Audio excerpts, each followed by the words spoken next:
ada kasus yang melibatkan Emil terkait dengan transfernya Emil dari Juventus ke Sampdoria tahun 2019 yang diduga itu penggelembungan nilai transfer atau capital gain gitu Bang. Dia ini kan baru dugaan ya, artinya belum ada pembuktian.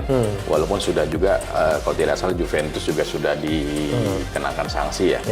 Nah, bisa jadi ini hanya permainan antar agent, kita juga tidak tahu. Atau Emil hanya sebagai korban begitu? Ya bisa jadi Mas sebagai korban, karena dia tentunya dalam ini dia menyerahkan semuanya ke manajemen. Bisa jadi ini akan melibatkan Emil. Apakah ini salah satu yang akan menghambat misalkan Indonesia benar-benar ingin menaturalisasi Emil, Bang?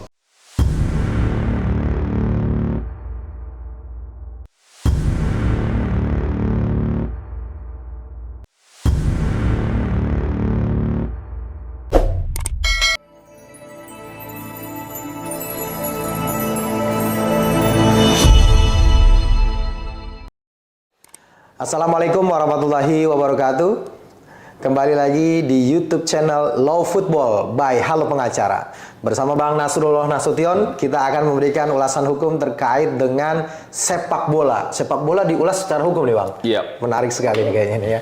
Nah ini Bang, ada isu terkait dengan setelah beberapa pemain keturunan sudah dinaturalisasi ya Bang ya, dan katanya yang sedang proses juga Jai Ijes ya kalau nggak salah, ya mohon dikoreksi kalau spellingnya salah ya. Kemudian juga ada yang katanya lagi beredar rumor yang lagi sangat hangat nih, Emil Audero Mulyadi. Nah, pemain Sampdoria yang sekarang katanya dipinjamkan ke Inter Milan. Ini kan isunya juga akan dinaturalisasi begitu ya. Pertanyaannya, bukankah sebelumnya dia sudah menolak ya Bang ya? Iya, sebelumnya menarik nih Bang ya, ketika membicarakan bola dari perspektif hukum. Ini menarik juga ya. Artinya memang kalau kita lihat banyak sekali berapa negara bahkan ya, kita bisa lihat kemarin tuan rumah SEA Games misalkan, ternyata banyak pemain-pemain naturalisasinya. Bahkan ada beberapa yang pernah tampil di tingkat internasional gitu. Membela negara lain. Membela negara lain. Pernah membela negara lain. Nah, jadi ini cukup menarik. Jadi kalau tadi bicara tentang Emil kalau tidak salah ya, Emil. Iya. Ini nama-namanya mirip seperti nama anaknya Bang Nasrul ya. Anak saya Emir namanya. Oh, ya, Emil dan Emir. Emil kayak almarhumnya anaknya siapa? Ridwan Kamil. Oh, iya. Kalau nggak salah ya. Iya. Nah, jadi kalau kita bicara tentang sepak bola, tentunya memang ya ini suatu langkah jitu ya, langkah strategis. Walaupun ini bisa jadi di dalam jangka pendek. Ya, kalau dari jangka panjang tentunya kompetisi, pembinaan dan seterusnya gitu ya. Kalau dalam jangka pendek ya memang itu seperti itu ya, muncul bibit-bibit unggul dan ada keturunan dan Indonesia ditawarkan. Awalnya kalau tidak salah langsung orang tuanya ini yang nolak, karena target dia adalah menjadi kiper timnas Italia senior. Bahkan di salah satu, dia langsung menyampaikan dalam salah satu media sosial kalau tidak salah, menyampaikan secara langsung ya. Artinya memang sangat menolak sekali untuk bergabung ke timnas. Tapi ya kayak mungkin itu karena targetnya mungkin Italia gitu kan. Targetnya. Dia pengen tampil di Piala Dunia kalau tidak salah. Betul, tampil di Piala Dunia. Tapi kalau melihat dari performa tim nasional kita kan, ya ini kan sekarang lagi naik nih kan. Bahkan jadi tuan rumah U17 ya. Tuan rumah U17. Ya kan. Masuk Piala Asia. Sekarang lagi proses juga sebentar lagi ini kualifikasi Piala Dunia.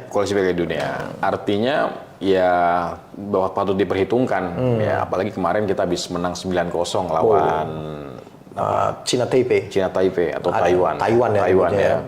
Artinya kalau semua negara kayak Taiwan ya bisa jadi kita jadi juara Piala Dunia. Kita harapkan kita satu grup sama tim kayak Cina Taipei semua gitu ya.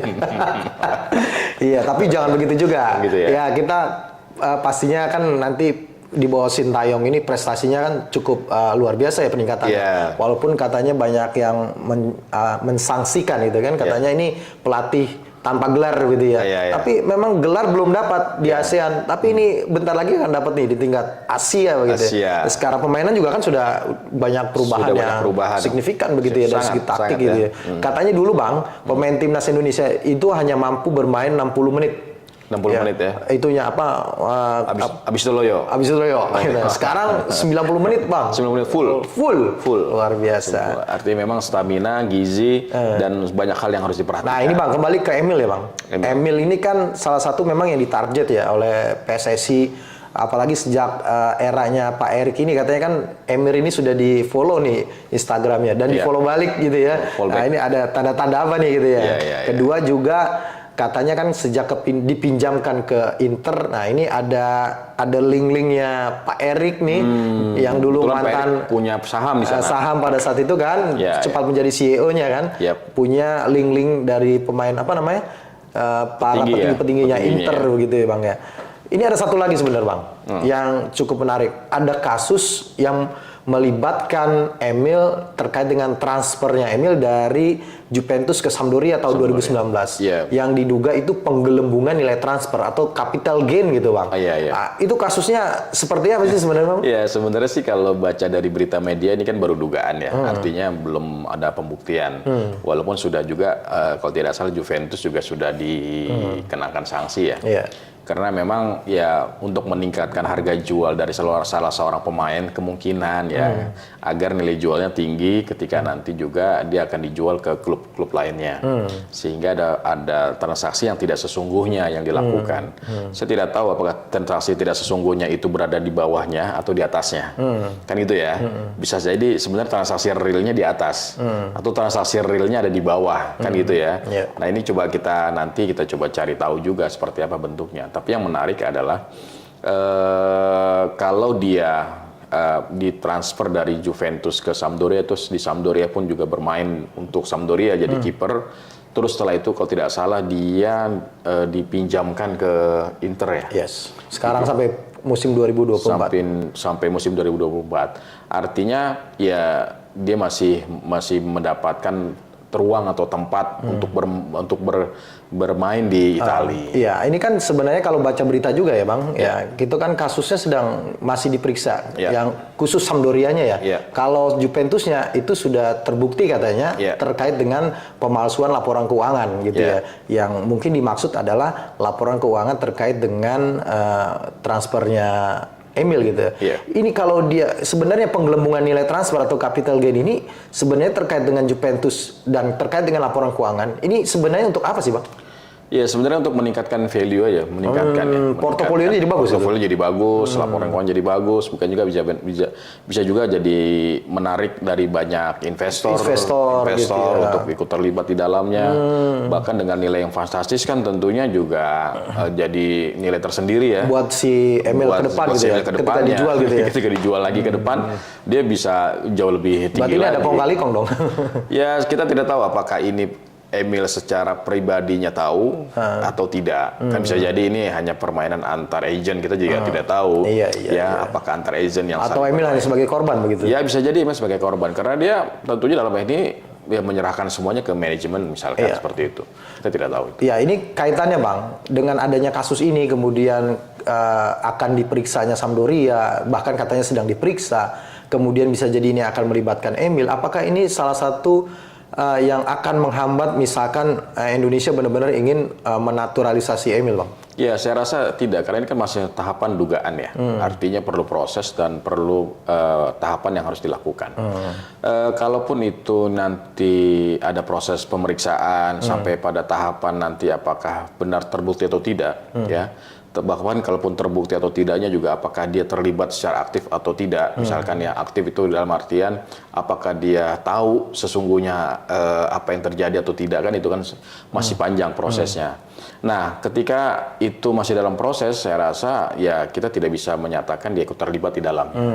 Ya butuh kepastian juga sebenarnya. Kepastian hukum kalau di Indonesia gitu ya. Di Indonesia. Ya sudah berkekuatan hukum tetap baru bisa ada langkah selanjutnya begitu ya. Nah, kalau ini kan Emil belum memberikan pernyataan secara resmi, walaupun sebenarnya katanya tadi kan sudah ada tektokan antara dengan Erick Thohir begitu ya, apalagi sekarang sudah di Inter Milan. Apakah kemungkinan untuk Emil merubah pendiriannya atau pendirian orang tuanya, bapaknya, apalagi katanya juga sudah tidak dilirik nih oleh timnas seniornya Italia. Ini peluang Indonesia untuk menaturalisasi Emil sangat besar, Bang. Iya, sangat besar ya. Saya rasa daya tarik untuk bergabung ke tim nasional Indonesia itu jadi daya tarik tersendiri ya. Kan banyak juga talenta-talenta muda yang punya darah Indonesia pun akhirnya tertarik untuk bergabung ya. Ada beberapa juga yang terbaru kan kita. Ivar Jenner ya. Iya, itu kan termasuk juga salah satu yang akhirnya ikut bergabung dan juga kita lihat juga cukup bagus juga bermain gitu ya. Bagus ya. Nah, kalaupun juga Emir bergabung misalkan ya, dia tertarik bergabung juga tentunya dalam hal ini kita juga bersyukur lah kalau dia bisa bergabung untuk bisa memperkuat tim nasional Indonesia. Tapi dengan satu standarisasi yang harus ditentukan juga oleh pelatih. Ya. Ya, artinya dia harus menjaga performa dan harus mempunyai standarisasi bagaimana dia harusnya sebagai seorang kiper. Ya, tidak hanya berlabel tim pernah bermain di Italia. Betul, saya rasa pelatih Sintayong juga atau pelatih lainnya pasti punya standarisasi untuk bisa merekrut orang. Ya, mudah-mudahan ya. Kita berharap ya sebenarnya bukan berharap semua pemain timnas Indonesia diisi oleh pemain keturunan semua, tidak ya. Tapi kalau memang ada pemain-pemain yang bagus, kalau Erick Thohir bilang grade-nya A gitu, kenapa tidak gitu ya? Sebagai proses mungkin nanti kaderisasi juga gitu kan pada adik-adiknya di bawahnya begitu. Ya, betul. Jadi ini untuk jangka pendeknya. Jangka pendeknya tapi ada jangka panjangnya. Jangka panjangnya. Iya, kita doakan ya Bang ya, mudah-mudahan timnas Indonesia bisa berjaya nih di Piala Dunia U17 dan Piala Asia 2024. Dan juga Mas Emil, kita tunggu kedatangannya di Indonesia sebagai pemain timnas Indonesia tentunya. Makasih Bang Nasul. Sama-sama, makasih sahabat Low Football dan juga Halo Pengacara telah menyaksikan video ini sampai dengan selesai. Jangan lupa dukung terus Low Football dan Halo Pengacara, subscribe YouTube channelnya dan nyalakan loncengnya supaya tidak ketinggalan update terkait dengan video-video terbaru dari Low Football dan Halo Pengacara. Terima kasih sekali lagi. Salam Halo Pengacara. Assalamualaikum warahmatullahi wabarakatuh. Waalaikumsalam.